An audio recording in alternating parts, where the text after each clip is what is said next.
Okay, the voice of experience here. I'm going to give you 10, not 5, 10 mistakes that I do not want you to make in your cake business. These are things that I have done along the way, and I don't want you to do this.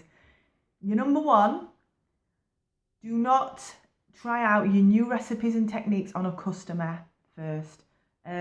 If you get something wrong, it can damage your reputation. And in the beginning, it's everything. And also, your stress levels are going to be through the roof. So I don't want to see people posting on cake groups, has anyone got a chocolate cake recipe? Because I've got one going out tomorrow. Don't take an order if you don't know how to do it first. Right. Number two, don't take on too many orders. We want the money coming in, don't we? But you're going to get stressed, you're going to burn out, you're going to end up hating it.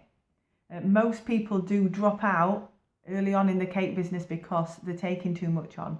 Learn instead about productivity and how to actually kind of do it factory style. I've got a video called Productivity. Have a watch of them. Number three, don't have it in your head that there are no friends in business, right? Healthy competition is an amazing thing. It's good to have cake mates that live nearby, that you'll help each other out if one of yours hasn't bought the right size cake board, or they might even come round and help you to produce a cake if you're up against it, Healthy competition creates a healthy and thriving local cake industry. The cakes you don't want to do, you can recommend to other cake makers and they'll send them back to you as well. It's great. Number four, please do not ever compete on price. It's the fastest way to the bottom, competing on price. It's an absolute mug's game. Please don't say, well, my cake will be cheaper. It devalues not only your product, but the entire industry, because people think, well, if she's only charging £60 for that cake, why is everybody else charging 90? It's not good for the industry at all, competing on price. We're doing good stuff here. It's bespoke, it's handmade, Know your worth. Know your worth. Number five, the worst mistake I ever did, I didn't allow myself to recover after having a baby, and I needed extra recovery time.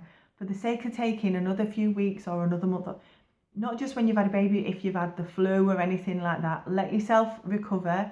It's not going to ruin you financially taking a bit more time off, but it could ruin your health in the long run, which, you'll lose more money in the long run if you're not able to work so much. This is an absolute voice of experience from this one. Number six, please keep boundaries in place. If you don't set firm boundaries, time is money, basically. Your friends and family need to know that they can't just pop round unannounced for a brew when you're working. They wouldn't do that if you worked in an office. It's the same thing. They can't just ring up and say, oh, will you nick me so-and-so place, or will you pick my kids up from school? If you're working, they need to know that you are unavailable during working time. You've got to get the job done. All those distractions add up to a lot of time lost. Time is money. Same with customer boundaries. Please make sure you set your customer boundaries. If you answer a direct message on Facebook at midnight, they're going to think you're fair game. They're going to do it all the time. So just respond to things during office hours. Customer boundaries are a big deal. I'm going to go into that a lot further down the line. Number seven, don't do everything that you're asked to do, right? Just because someone asks you for a cornflake tart or a chocolate concrete, you don't have to do them, because while you're trying out these recipes, that's costing you money. And I've done it in the past. I was asked to make I think it was Spanish almond cake, and I think I tried 3 different recipes, eventually got it done. I'd underquoted it, and it was like, oh, it doesn't quite taste like what I had in Spain. Well, it's not good. If I haven't got that recipe, it's not going to taste that way. That's a very expensive mistake to make. You might spend a fortune and sell one item once. It's not worth it. So don't do everything that you ask for. If you want it, go for it. But as a rule, generally don't do the really unusual bakes. Number 8, you must have a good customer service process in place. So, have yourself a list of questions that you need to ask them, just to make sure you're ticking every box and you're getting all the information. You don't want to get to, you're putting the oven on and you realise you haven't asked what flavour or what time they're coming to pick up. So have yourself a checklist of all the things.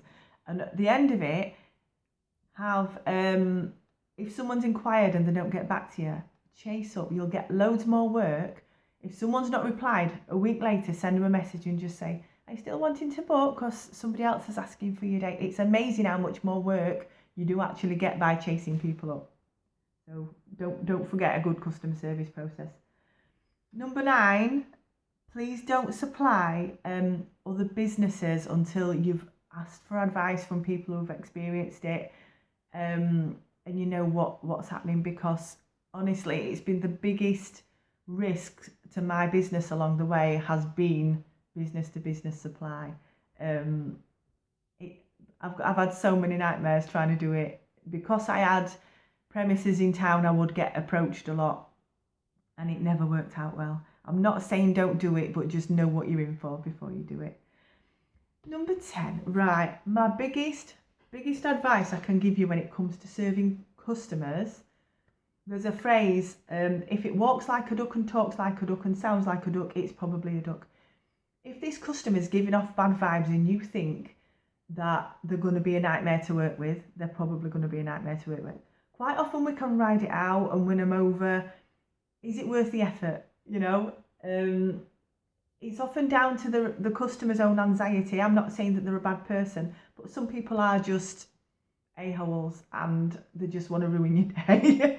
So just feel the vibes, and you can say no to people if you think they're going to be wrong, and just recommend them to a cake maker you don't like or something like that.